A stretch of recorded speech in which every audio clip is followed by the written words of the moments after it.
उसके private part को काट कर उसके अंदर हाथ घुसाता है एंड वो कहता है कि हाँ इसी की वजह से ये सूज रहा है तुम्हारा प्राइवेट पार्ट, और वो कुछ तो उसके प्राइवेट पार्ट में से खींच कर निकाल देता है।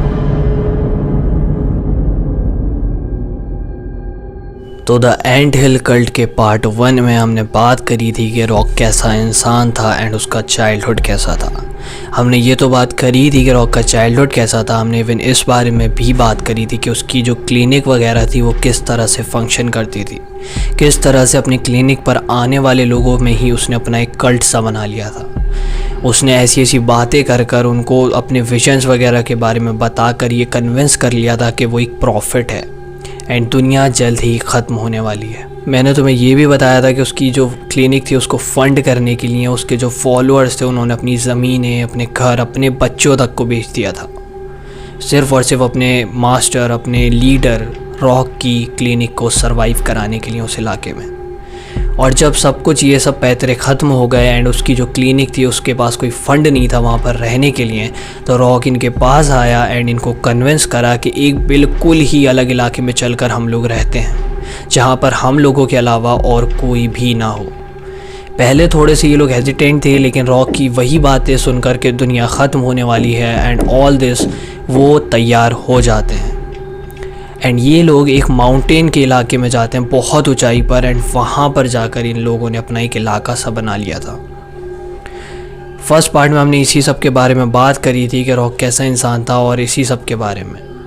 इस पार्ट में हम इस सब के बारे में बात करने वाले हैं कि जहाँ पर ये लोग कैबिन बनाकर रह रहे थे वहाँ पर कितनी ज़्यादा डिस्टर्बिंग चीज़ें रॉक ने अंजाम दी थी और किस तरह से एट द एंड रॉक को पकड़ा गया था। तो अगर तुमने फर्स्ट पार्ट नहीं देखा है मैं तुम्हें रिकमेंड करूँगा फर्स्ट पार्ट पहले देख लो एंड फिर सेकंड पार्ट देखना शुरू करना। तो फिर चलो आज की इस वीडियो को स्टार्ट करते हैं।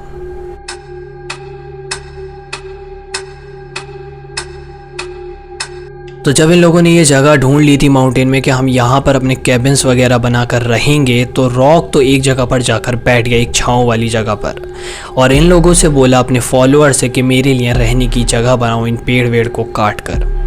और बिना किसी सवाल वगैरह के ये लोग उसका काम करने भी लग गए थे।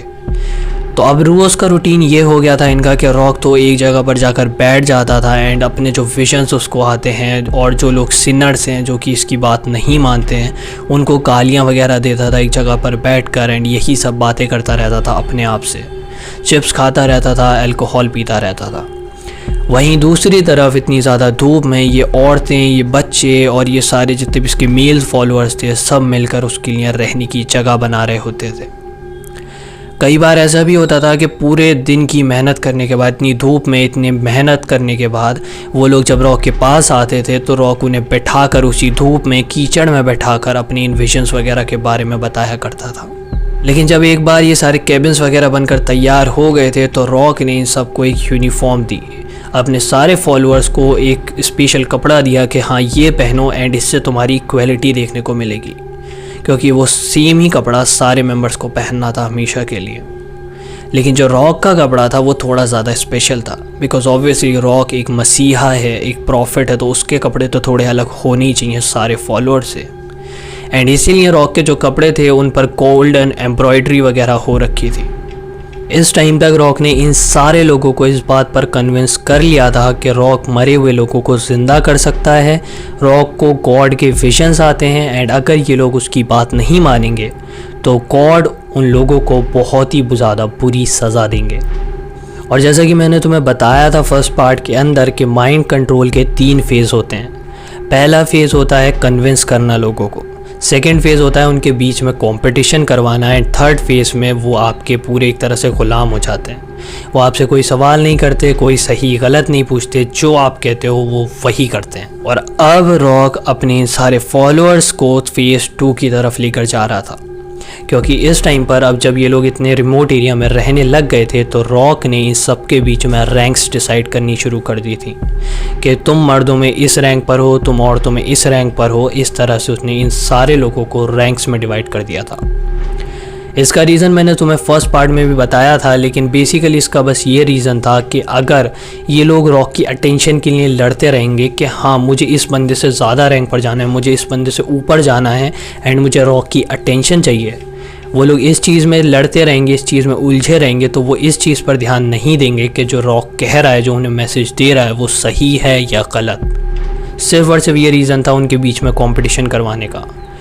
कभी रॉक किसी को ज़्यादा अटेंशन देता था, किसी से ज़्यादा बात करता था, तो किसी से कभी बिल्कुल ही बात नहीं करता था। और जो औरतें थीं इस कल्ट की, वो तो पागल हो गई थी इस चीज़ पर कि रॉक आज मुझसे बिल्कुल भी बात नहीं करी, रॉक ने आज मुझसे बिल्कुल कुछ नहीं बोला, रॉक ने मुझे पनिशमेंट नहीं दी रॉक ने। और इसीलिए वो जानबूझकर कुछ ना कुछ ऐसी चीज़ें करती थी जिससे रॉक का ध्यान उन पर जाए। अब ये जो रैंक्स वगैरह डिसाइड हुई थी, रॉक ने इन लोगों को जो रैंक्स वगैरह में बांटा था, उसमें औरतों में सबसे ज़्यादा रैंक मिली थी जिज़ेल को। औरतों में सबसे ज़्यादा हाईएस्ट रैंक पर इस वक्त जिज़ेल थी, बिकॉज ऑब्वियसली जिज़ेल रॉक की वाइफ थी, तो उसको इसीलिए ये दर्जा भी मिला था। अब रॉक ने जिज़ेल को काम ये दिया था कि तुम सारी औरतों के और लड़कियों के पास जाओ हमारे कल्ट में एंड उनसे पूछो उन्हें क्या दिक्कतें हैं एंड उसको सॉल्व करो। जिज़ेल ऐसा ही करती है, वो कल्ट की सारी औरतों के पास जाती है एंड उनसे बातचीत करती है। तो सारी औरतें और लड़कियां उसे ये बताती हैं कि इवन तो हम मैरिड हैं, हमारी कल्ट के दूसरे लड़कों से, दूसरे आदमियों से शादी हो चुकी है, लेकिन हमें उनके साथ कनेक्शन फील नहीं होता एंड हम बहुत ही ज़्यादा अकेला फील करते हैं। यही सेम बात जिज़ेल चाहती है एंड रॉक को बताती है, ये कहते हुए कि हमें इन लड़कियों की हेल्प करनी चाहिए बिकॉज ये बहुत ही ज़्यादा अकेला फील कर रही हैं। ये सुनने के बाद रॉक को भी काफ़ी बुरा लगता है एंड वो कहता है कि मैं इन लोगों की मदद करूँगा, मैं इन लड़कियों की मदद करूँगा इनके साथ फ़िज़िकल रिलेशंस बनाकर, इनके साथ सोकर। जिज़ेल को ये पता चलता है कि जिस टाइम पर जिज़ेल और बाकी सारे मेंबर्स इतनी धूप में इतनी ज़्यादा मेहनत कर रहे थे इस कल्ट को सरवाइव कराने के लिए, जिज़ेल इस टाइम पर 6-7 मंथ्स की प्रेग्नेंट तक थी, लेकिन तब भी वो बाहर जाती थी काम करने के लिए। उस टाइम पर रॉक इन लड़कियों के साथ, जिन लड़कियों को ये अकेला वकेला लगता था, उन लड़कियों के साथ कैबिन में फ़िज़िकल रिलेशंस वगैरह बनाता था एंड उनके साथ मज़े करता था पूरे दिन, जिस टाइम पर ये सब लोग बाहर धूप में काम कर रहे होते थे। तो एक दिन जिज़ेल जब काम से आती है तो वो रॉक को यही सब करते हुए देख लेती है। उसे इतना गुस्सा आता है कि वो जंगल की तरफ एकदम से भागने लग जाती है गुस्से में, इस उसमें कि आज वो यहाँ से भाग जाएगी एंड कभी भी वापस नहीं आएगी। ये देखकर रॉक भी उसके पीछे पीछे भागता है एंड जंगल में उसे धक्का दे देता है बहुत ही ज़ोर से। इस टाइम पर वो 6-7 मंथ्स की प्रेग्नेंट तक थी, लेकिन रॉक उसका बहुत ही गुस्से में गला पकड़ता है एंड दबाने लग जाता है और बहुत ही गुस्से में ये बोलता है कि मेरा नाम रॉक है, मैं तुम्हारा मास्टर हूँ एंड अगर तुमने मेरी बात नहीं मानी तो गॉड तुम्हारा सर कुचल देंगे। एंड वो तब तक जिज़ेल का गला दबाता रहता है जब तक जिज़ेल वापस से कैबिन पर आने के लिए मान नहीं जाती।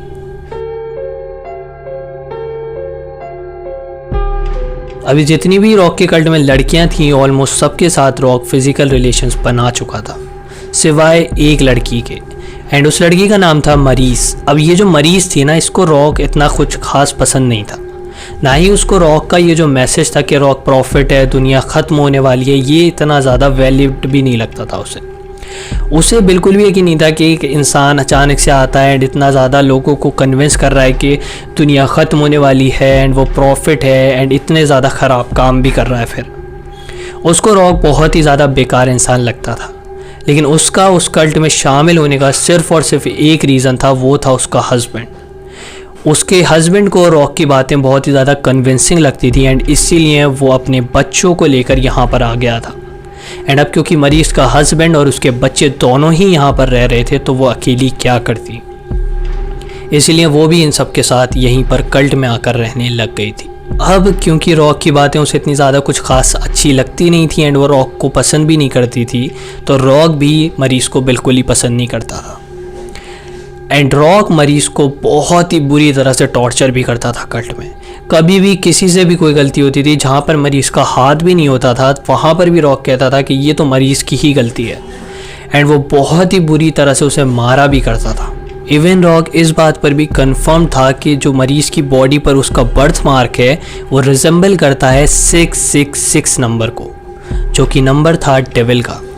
एंड रॉक को मरीज़ को मारना बुरी तरह से इसीलिए ज़रूरी है ताकि मरीज़ के अंदर का जो डेविल है, रॉक उसे बाहर निकाल सके। अब क्योंकि रॉक कल्ट का पूरा लीडर था एंड उसने ये तो साबित कर ही दिया था कि वो प्रॉफिट है, एंड उसने अब ये भी साबित कर दिया था कि मरीज़ एक डेविल है, तो उसने क्या करा, उसने जैक और मरीज़ से ये बोला कि तुम आपस में एक दूसरे से बिल्कुल भी बात नहीं करोगे जब तक मैं तुम्हारे सामने प्रेजेंट नहीं हूँ। एंड बाद में उसने ये रूल कल्ट के हर मेंबर पर लागू कर दिया था कि जब तक मैं प्रेजेंट नहीं हूँ तुम लोग आपस में बिल्कुल भी बात नहीं कर सकते। ये रूल तो सबके लिए था, लेकिन जो स्पेशल रूल थे मरीज़ के लिए वो ये थे कि जैक और मरीज़ एक साथ सो नहीं सकते, एक साथ रह नहीं सकते। एंड मरीज़ और उसके जो बच्चे हैं वो बाकी जो नॉर्मल कैबिन है उनसे दूर जाकर रहेंगे, बिना घर वर के। बस वो ऐसे ही वहाँ पर रहेंगे, थोड़ा सा अपना बिछा कर मैट वैट वहाँ पर सोएंगे, वहाँ पर रहेंगे। अब ऐसे दिन जो है बीतते चले जा रहे थे। एंड ऐसी एक दिन मरीज़ इस टाइम पर 6-7 मंथ्स की प्रेग्नेंट भी थी। एंड वो प्रेग्नेंट उससे पहले हो गई थी जब रॉक ने ये रूल बनाया था कि तुम लोग साथ में नहीं सो सकते हो, तो वो उससे पहले से प्रेग्नेंट थी। एंड अब उसे 6-7 मंथ्स हो गए थे। तो वो किचन में जाती है अपने हिस्से का खाना लेने के लिए। एंड खाने में पैनकेक्स थे, बहुत ही छोटे छोटे पैनकेक्स। एंड उनका टेस्ट भी इतना अच्छा नहीं था, मगर कुछ तो खाना ही था। भूख लग रही थी उसे, तो वो किचन में जाती है एंड पैनकेक्स अपने हिस्से के खा लेती है। उसको थोड़ी सी और भूख लग रही थी, तो उसने क्या करा, जो बाकी दूसरों के पैनकेक्स रखे थे उसमें से एक पैनकेक लेकर खा लिया। अब उसको ये करते हुए रॉक ने देख लिया एंड रॉक बहुत ही ज़्यादा गुस्सा हो गया।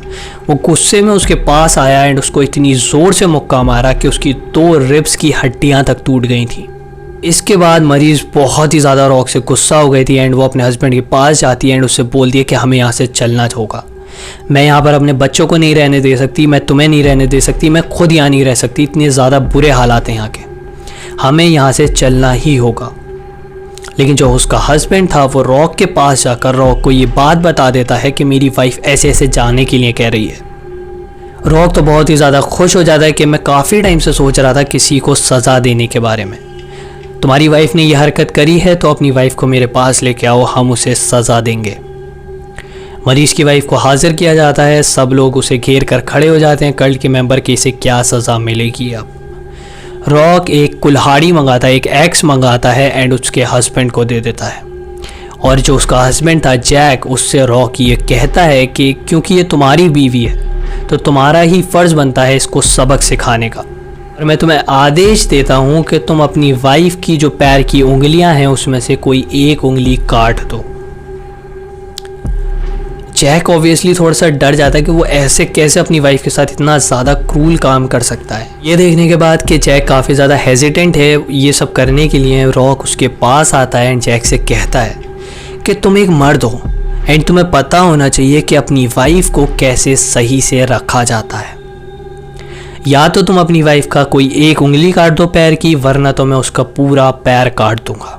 ना तो जैक के पास कोई रास्ता था अब इस सब से निकलने का, ना ही मरीज़ वहाँ से भाग सकती थी, बिकॉज एक तो वो 6-7 मंथ्स की प्रेग्नेंट थी, ऊपर से ये लोग घेर कर खड़े हुए थे उसे। उनके पास कोई चॉइस नहीं थी एंड इसीलिए मरीज़ को एक टेबल पर लेटाया जाता है एंड जैक उसकी जो सबसे छोटी वाली उंगली होती है पैर की वो काट देता है। रॉक को ना इस टाइम पर बहुत ही ज़्यादा मज़ा आने लगा था ये पावर वाली गेम खेलने में। ऐसा तो मैं लगेगा कि उसको टॉर्चर होते हुए ना लोगों को देखकर बहुत ही ज़्यादा मज़ा आता था, उसको प्लेजर मिलता था इस चीज़ से। रॉक क्या करता था, कीचड़ में एक स्क्वायर बनाता था एंड 2 लोगों को चूज़ करता था। अब इन 2 लोगों का ये काम था कि अपने पूरे कपड़े उतार कर उस स्क्वायर में खड़े हो जाओ एंड लड़ाई करो एक दूसरे से। एंड रॉक ये सब देखता था एंड मज़े लेता था।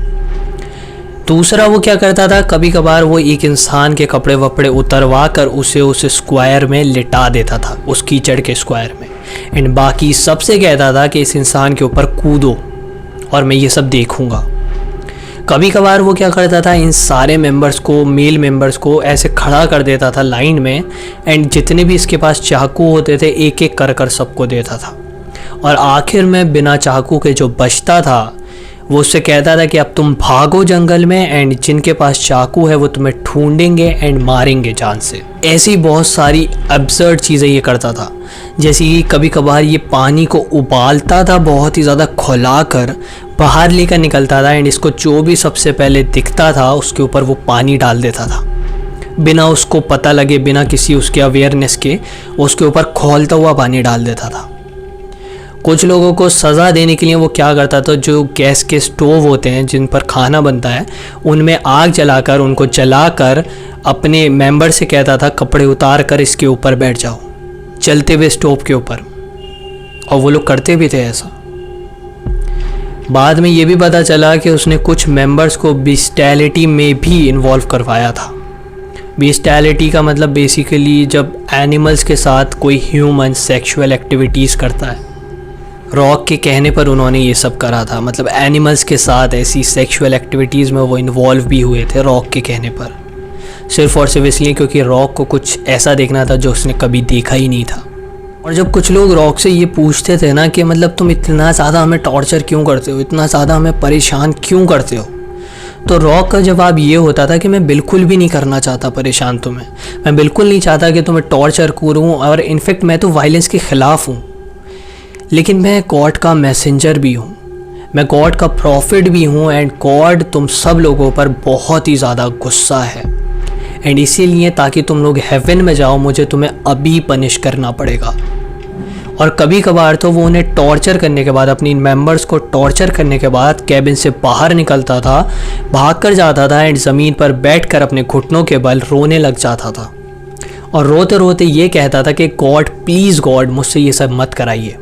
तो अब जब ये लोग माउंटेन्स वगैरह में रह रहे थे रॉक और इसके सारे कल्ट मेंबर्स, रॉक इस टाइम पर काफ़ी सारे इंटरव्यूज़ वगैरह भी दे रहा था, एंड इन इंटरव्यूज़ में ये क्या करता था, अपनी प्रोफेसीज़, अपने प्रॉफिट होने के बारे में, इन सब के बारे में बताया करता था।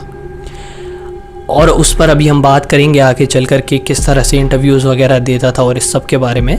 लेकिन इन्हीं इंटरव्यूज़ को देखकर जो इसके कल्ट में एक न्यू मेंबर ऐड हुआ था, उसका नाम था गाय फियरी। अब ये जो गाय था, इसकी मेंटल हेल्थ और डिप्रेशन, एंजाइटी, इस सब का इसकी हिस्ट्री रह चुकी थी पहले की, एंड इसी टाइम पर इसने रॉक को टीवी पर देखा, उसकी प्रोफेसीज़ वगैरह के बारे में सुना, एंड उसको काफ़ी ज़्यादा इंटरेस्टिंग लगी ये चीज़।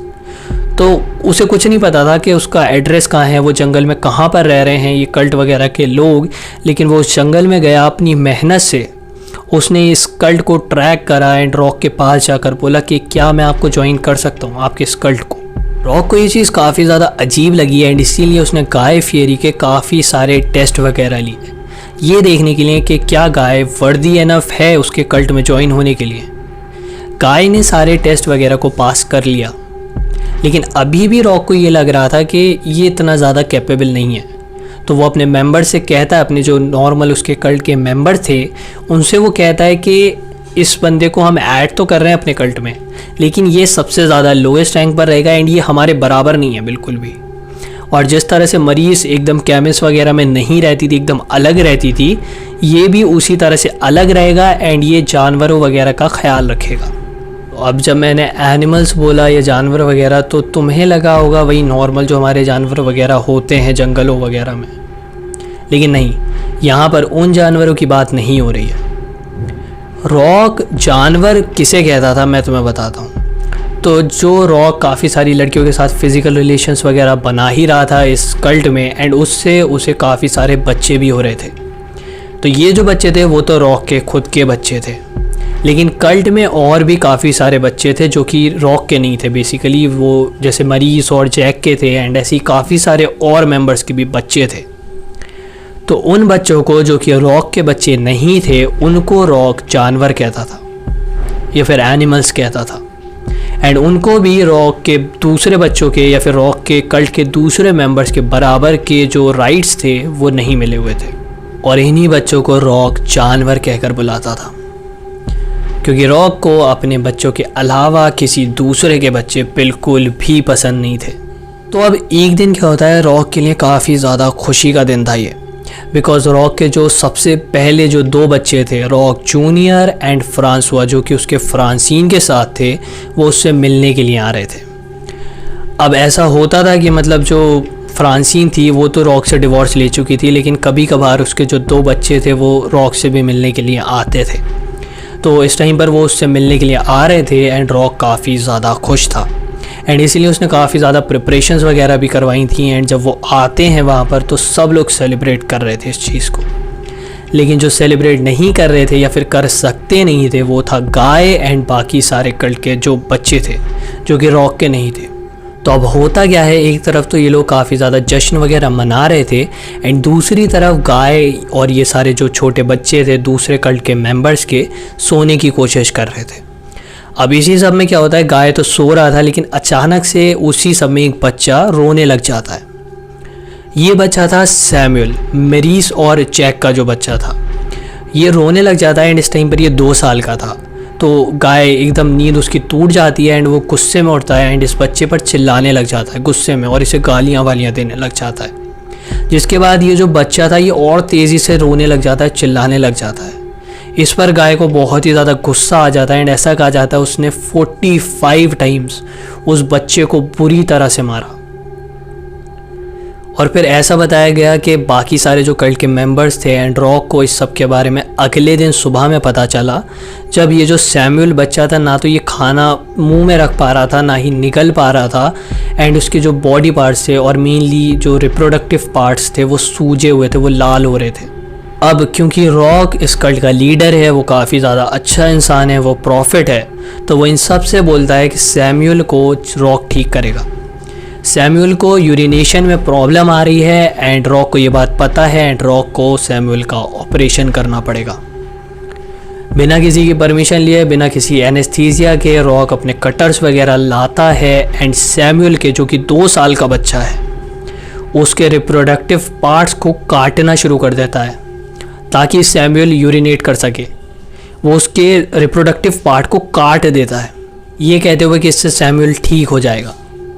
लेकिन ऑब्वियसली सैमुअल काफ़ी ज़्यादा दर्द में था एंड इतना सब होने के बाद उसकी डेथ हो जाती है। ऐसा कहा जाता है कि जब जैक और मरीज़ को इस सब के बारे में पता चला तो वो काफ़ी देर तक शांत रहे एंड थोड़ा सा वो दुखी भी हुए, लेकिन उसके बाद कुछ टाइम के बाद वो दोबारा से वही काम करने लग गए जो कि रॉक ने उनसे बोला था।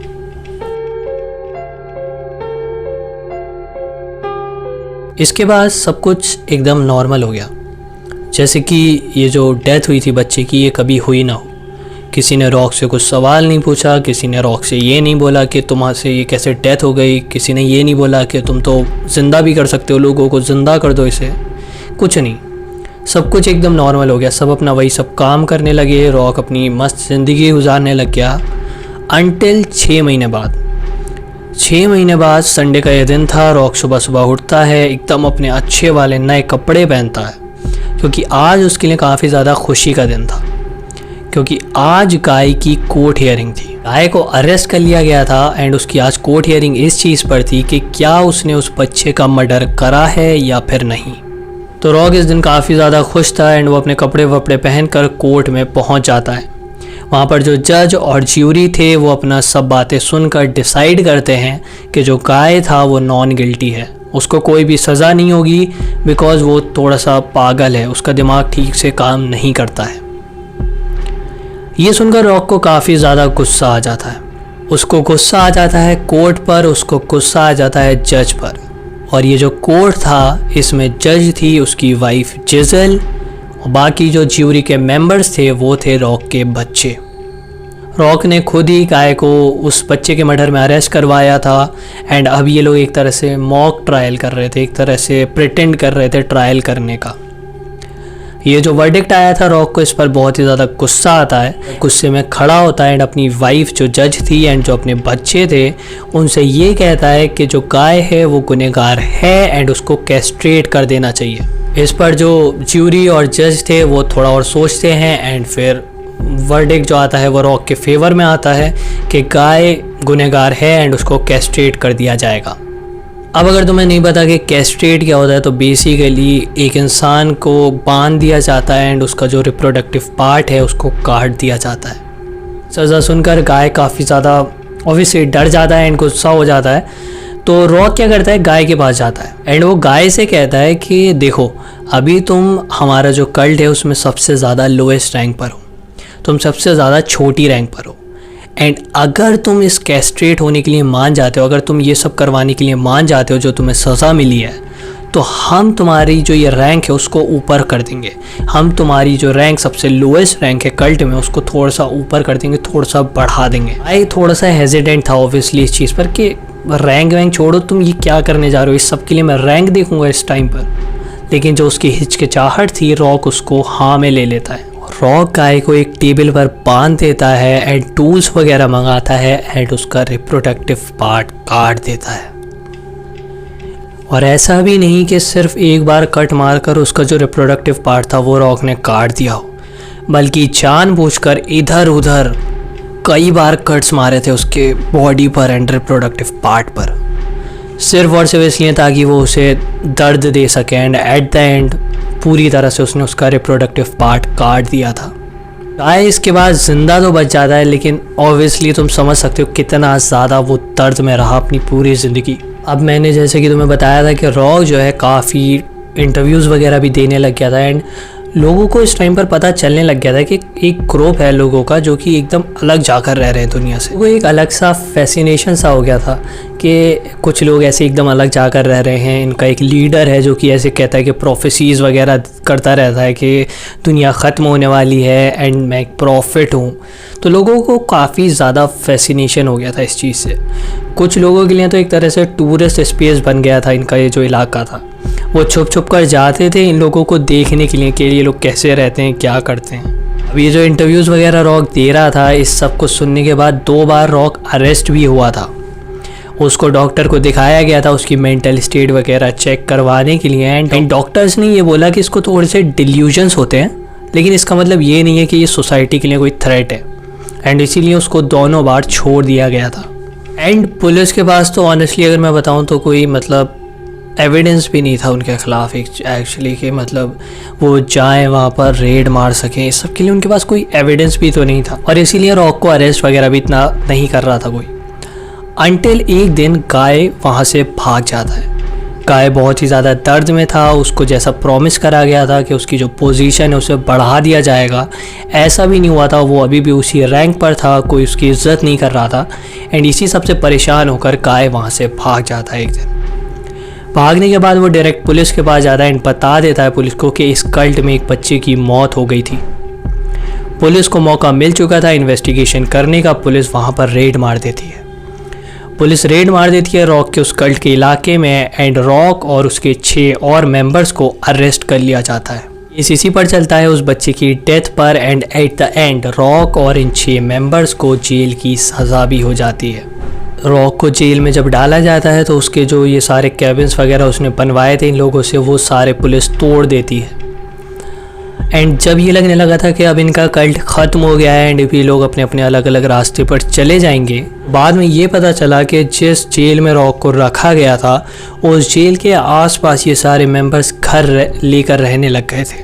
एंड जब भी उन्हें मौका मिलता था वो रॉक से मिलने के लिए जाते रहते थे।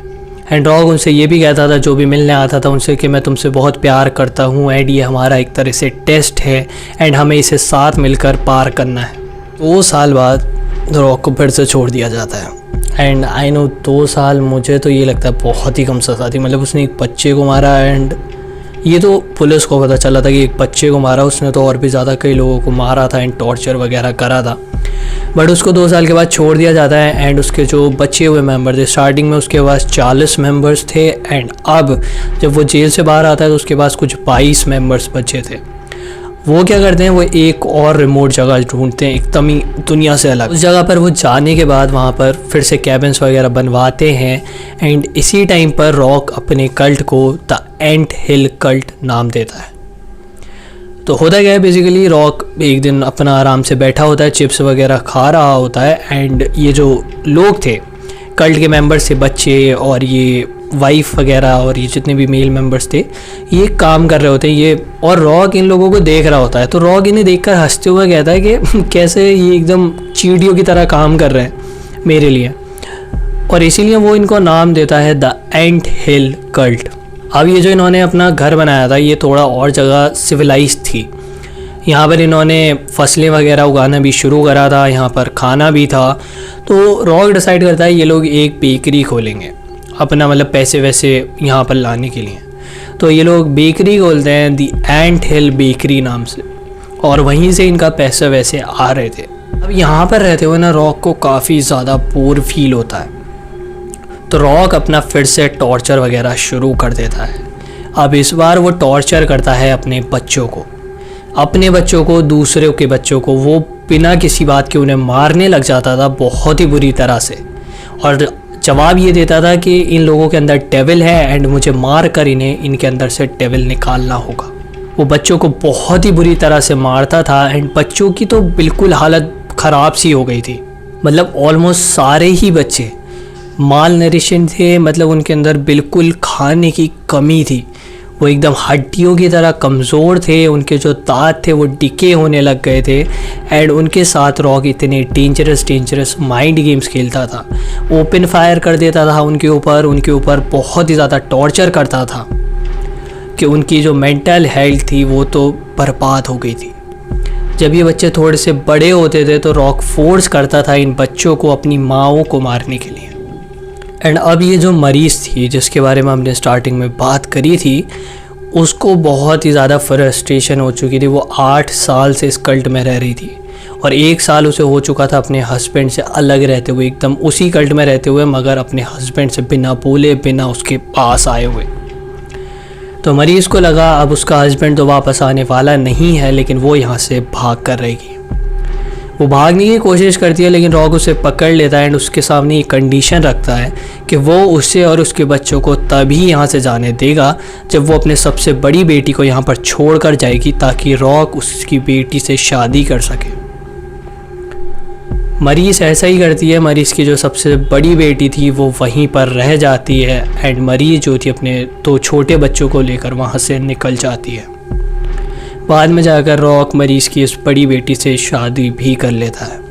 8 साल के बाद मरीज़ इस कल्ट से बाहर निकली थी एंड उसे 8 महीने और लग जाते हैं इस सब से रिकवर करने में और ये हिम्मत जुटाने में कि वो पुलिस के पास जाकर पुलिस को बता सके क्या सब हो रहा है इस कल्ट में।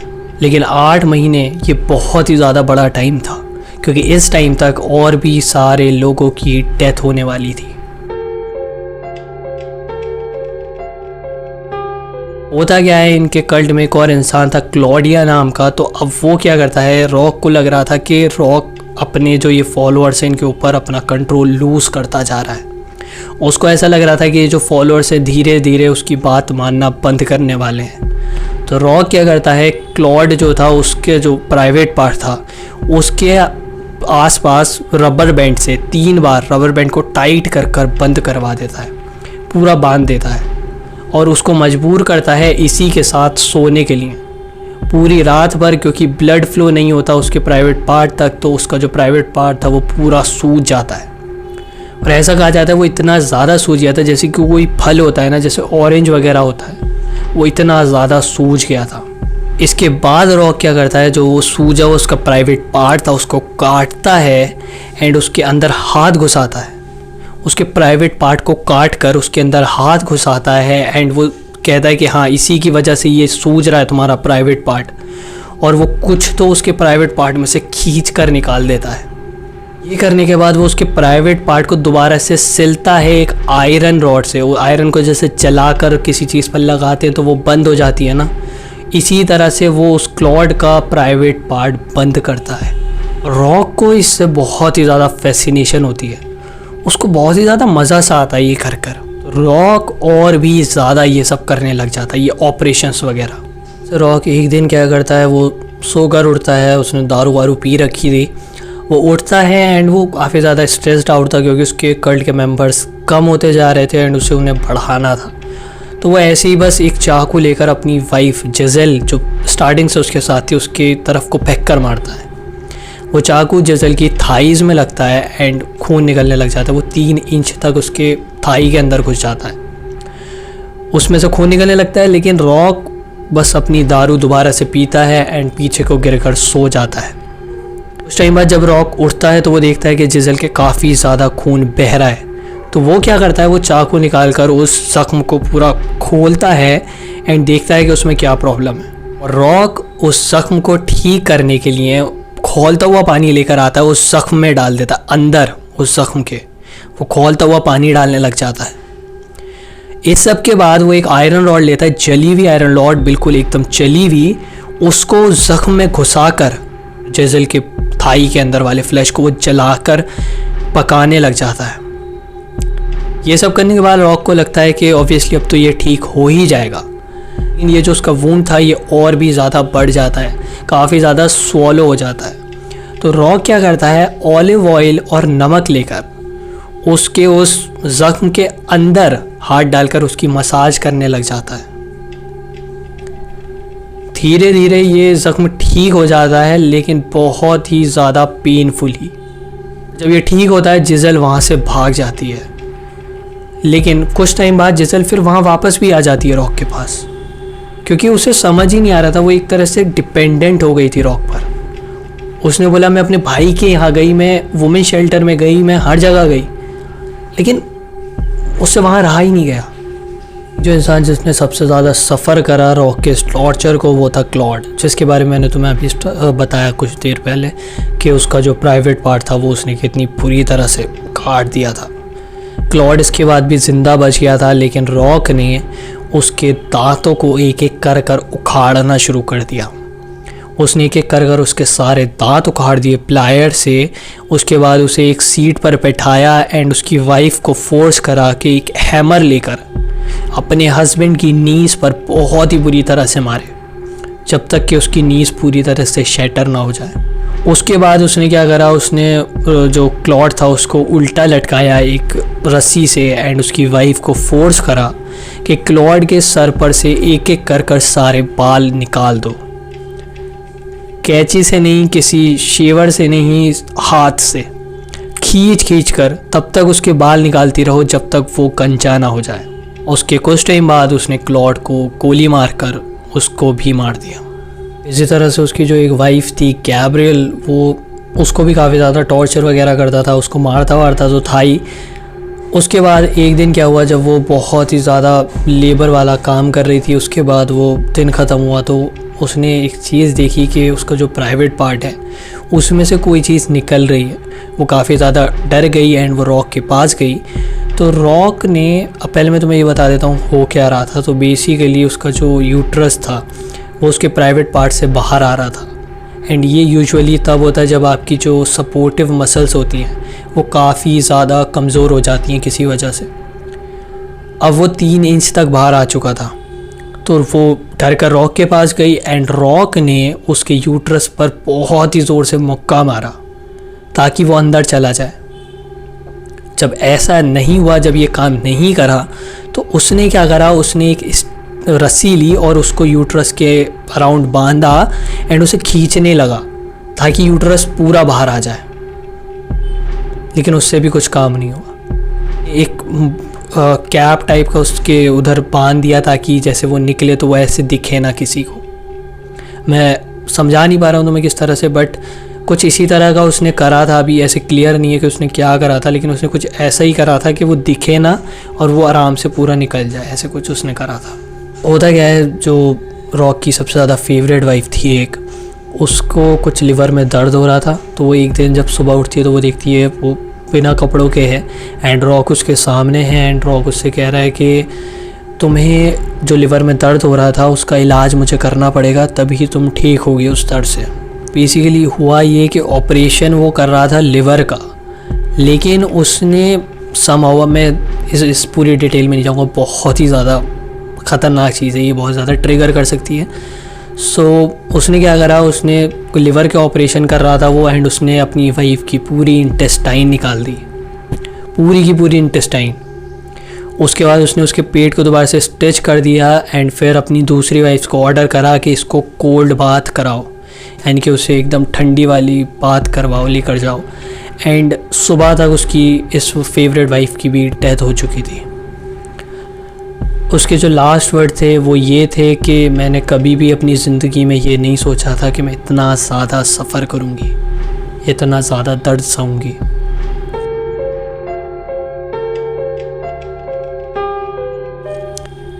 ये उसकी वाइफ के आखिरी वर्ड थे एंड रॉक ने ऐसा बोला कि इस सब के बाद वो बहुत ही ज़्यादा परेशान हो गया था, वो बहुत ही ज़्यादा दुखी हो गया था क्योंकि ये उसकी फेवरेट वाइफ थी। उसे बहुत ही ज़्यादा खुद पर गुस्सा आ रहा था एंड उसने खुद को मारने की भी कोशिश की, खुद को पानी में डुबाने की भी कोशिश करी, लेकिन गॉड वहाँ पर आ गए और गॉड ने उसे बोला कि जो तुम्हारी फेवरेट वाइफ है वो तुम्हारे पेट के अंदर है एंड तुम उसे जन्म देने वाले हो, अपनी फेवरेट वाइफ को। और रॉक अपने सारे मेंबर से ये कहता हुआ घूम रहा था इसके बाद कि मैं प्रेग्नेंट हूँ एंड मैं अपनी वाइफ को जन्म देने वाला हूँ। जितनी ज़्यादा ये चीज़ बेजार लगती है सुनने में, उतना ही ज़्यादा अजीब भी लगेगा तुम्हें आगे की बात सुनकर।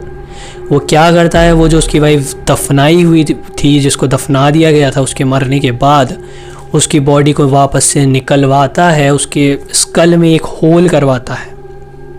उसका जो स्कल था अपनी वाइफ का, उसके साथ कुछ फिज़िकल एक्टिविटीज़ करता है, सिर्फ इसलिए ताकि जो उसकी वाइफ है वही उसके पेट से पैदा हो। जब काफ़ी टाइम हो जाता है एंड उसकी जो दूसरी वाइफ्स एंड मेंबर्स वगैरह थे वो कहते हैं उससे कि हमें दोबारा से इसको दफनाना पड़ेगा, तो रॉक अपनी फेवरेट वाइफ के कुछ बॉडी पार्ट्स, कुछ बोन्स लेकर अपने ऑलिव ऑयल के जार में अपनी ट्रॉफी शेड में रख लेता है और ये कहता है कि मैं हमेशा इनसे प्यार करता रहूँगा।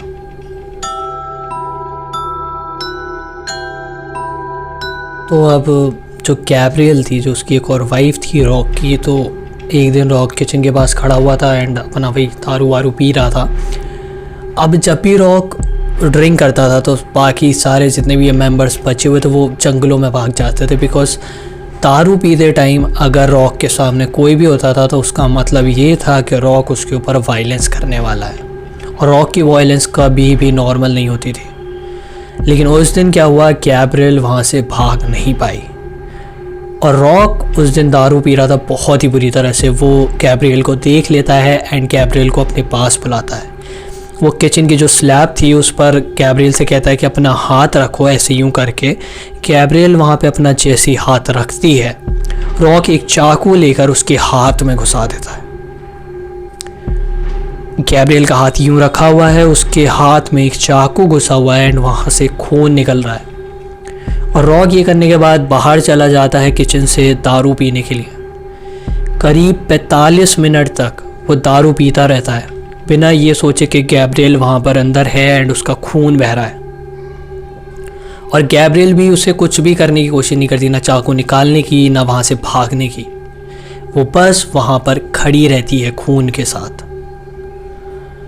इसके बाद रॉक 45 मिनट के बाद जब आता है तो उसका हाथ पूरा ब्लू हो चुका था, वो सूज चुका था उसका पूरा हाथ। और यहाँ पर रॉक को फिर से अपॉर्चुनिटी दिखती है ऑपरेशन करने की।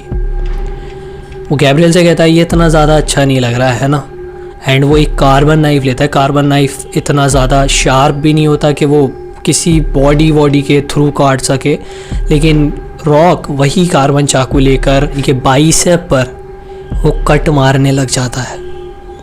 वो कट मारता है उसकी बाइसेप पर, फिर उसकी जो डिफरेंट लेयर्स होती हैं जैसे कि टिश्यू हो गया और उसके नीचे, वो उन सब लेयर को धीरे धीरे धीरे धीरे कर कर काटने लग जाता है एंड बोन की तरफ को पहुंचना चाह रहा था वो। लेकिन ऑब्वियसली बिकॉज ये नाइफ इतना ज़्यादा शार्प नहीं था, वो कर ही नहीं पा रहा था। वो काटने की कोशिश तो कर रहा था स्किन के अंदर, लेकिन वो कर नहीं पा रहा था। वो 1-2 घंटे तक यही करने की कोशिश करता रहता है गैब्रियल के हाथ पर।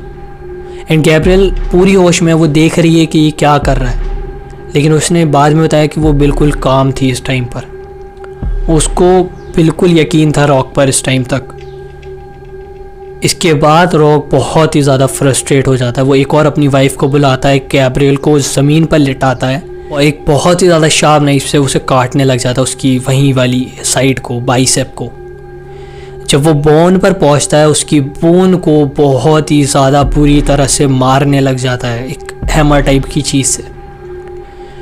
वो गैब्रियल की बाइसेप की बोन को बुरी तरह से मारता है, इतनी बुरी तरह से वो टूट सी जाती है पूरी। उस टाइम पर गैब्रियल ना चिल्लाती है ना चीखती है, वो एकदम शांत रहती है। गैब्रियल ने ये बताया कि उस टाइम पर उसे ऐसा लगा कि गॉड उसके सामने हैं एंड वो उससे बोल रहे हैं कि मैं तुमसे प्यार करता हूँ, मैं तुम्हारे साथ हूँ। एंड इसी टाइम पर उसको रियलाइज़ होता है रियलिटी का कि अगर गॉड उसके साथ हैं एंड उससे प्यार करते हैं तो वो उसके साथ इतनी बुरी बुरी चीज़ें थोड़ी ही ना करवाएंगे। मतलब अगर कोई इंसान तुमसे इतना ज़्यादा प्यार करता है तो वो तुम्हारे साथ इतनी ज़्यादा टॉर्चर वाली चीज़ें थोड़ी ही ना करेगा। एंड उसने ये बताया कि उसे तभी ऐसा रियलाइज़ हुआ कि रॉक एक डेविल से कम नहीं है। एंड वो उस दिन वहाँ से भाग जाती है जैसे ही उसे मौका मिलता है। वो भाग कर एक वुमेन शेल्टर में जाती है, लेकिन रॉक वहाँ पर आकर उसे कन्विंस कर लेता है कि रॉक बदल चुका है एंड वो फिर से ऐसा कभी भी नहीं करेगा। गैब्रियल वापस रॉक के साथ आ जाती है वहीं पर कैबिन्स वगैरह में। उस रात वो जो टिश्यू था जहाँ पर ये सब उसने करा था रॉक ने, उसकी बाइसेप पर, वहाँ का जो टिश्यू था वो डेड होने लग जाता है ऑब्वियसली, एंड उसका कलर चेंज होने लग जाता है, वो भी अजीब सा होने लग जाता है। तो रॉक क्या करता है, सिजर्स वगैरह लेकर जिस जगह से वो टिश्यू अजीब सा हो रहा था वो टिश्यू काटने लग जाता है। ये बॉडी की बात कर रहा हूँ मैं, ह्यूमन बॉडी की। वो सिजर्स वगैरह लेकर उसके टिश्यूज़ को काटने लग जाता है। गैब्रियल इस टाइम पर बहुत ही ज़्यादा दर्द में थी। उसका जो आर्म थी पूरी म्यूटिलेट हो चुकी थी, पूरी डिकम्पोज टाइप की हो चुकी थी। मैं कैसे समझाऊँ तुम्हें। इस सब के बाद, इतना सब करने के बाद, रॉक गैब्रियल से कहता है कि खाना खाने चलते हैं एक चाइनीज़ रेस्टोरेंट में। इसका बेसिक मोटिव ये था गैब्रियल को सिर्फ और सिर्फ ह्यूमिलेट करना एंड वेट्रेसेस जो होंगी उस रेस्टोरेंट की उन सबको डराना उसकी ये आर्म दिखाकर। गैब्रियल ऐसे करती है, वो उसके साथ जाती है, पूरी ह्यूमिलेशन वो सहती है वहाँ पर, एंड उसके बाद वापस आकर वो बहुत ही ज़्यादा परेशान हो चुकी थी, बहुत ही ज़्यादा दर्द में थी। वो भाग कर जाती है जंगल में। उसकी हिम्मत तो थी नहीं, वो भाग भी नहीं पा रही थी। वो एक जगह पर गिर जाती है एंड वहीं पर 2 दिन तक पड़ी रहती है। 2 दिन के बाद वो केविन पर वापस आ जाती है। केविन पर वापस आने का उसका रीज़न ये था कि जो इंसेक्ट्स वगैरह थे उन्होंने उसके ब्रेन में अंडे दे दिए थे।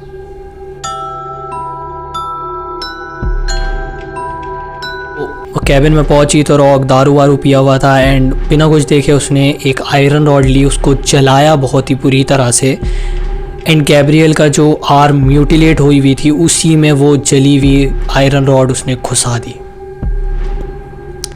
लकीली इस सब से बचकर केबिन से निकलकर गैब्रियल भाग गई। कुछ दिनों बाद वो भागकर हॉस्पिटल गई एंड हॉस्पिटल में भी उसने रॉक को बचाने की कोशिश करी। कहानियाँ बनाई इस बारे में कि किस तरह से उसका ये हाल हुआ है। वो रॉक को डिफेंड करने की कोशिश करी, लेकिन हॉस्पिटल को उस टाइम उससे कुछ मतलब नहीं था। उन्होंने फ़ौरन से गैब्रियल को अपने केयर में लिया एंड पुलिस को कॉल कर दी। पुलिस जब तक उस इलाके में पहुंची तब तक उन्हें कोई भी वहाँ नहीं मिला, सब वहाँ से जा चुके थे। पुलिस को 6 और हफ्ते लगे रॉक और उसके बाकी मेंबर्स को ढूंढने में। उन्हें ढूंढा गया, ट्रायल हुआ एंड रॉक को लाइफ इम्प्रिजनमेंट की सज़ा दे दी गई। पूरी ज़िंदगी के लिए उसको जेल में सज़ा दे दी गई। और इसी तरह से एंड हुआ एक बहुत ही ज़्यादा हॉरिफाइंग कल्ट का। मुझे तुम बताओ तुम्हारा क्या नज़रिया है इस सब के बारे में, कल्ट वगैरह के बारे में। तुम्हें क्या लगता है कि मतलब लोग डरे हुए थे रॉक से जो इसके कल्ट में थे, या फिर एक्चुअल में वो इतने ज़्यादा कंट्रोल में आ गए थे कि वो इतना सब कर चुके थे उसके लिए। और तुम्हारा क्या ओपिनियन है रॉक के ऊपर, उसको और कोई सज़ा मिलनी चाहिए थी कि या फिर ये सज़ा सही थी उसके लिए? तुम अपने कमेंट्स में मुझे सजेशंस वगैरह देना एंड आई होप ये वीडियो चल जाए। मिलते हैं नेक्स्ट वीडियो में, तब तक के लिए बाय बाय, टेक केयर।